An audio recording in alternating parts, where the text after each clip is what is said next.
ভাই শুধু অল্পে কপাল।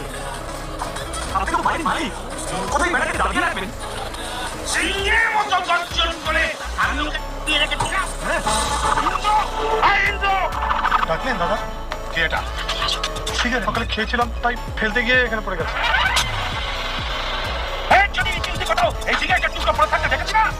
এখানে থেমে গেলে আর কিছু হতো না, কিন্তু এই যে নরম মাটি তো এই ভাবলাম আর একটু আঁচড়াই।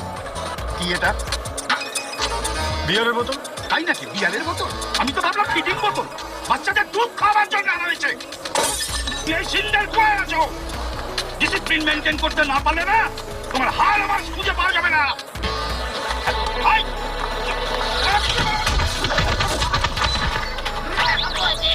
কৃষ্ণচন্দ্র ম্যাও হয়ে গেল।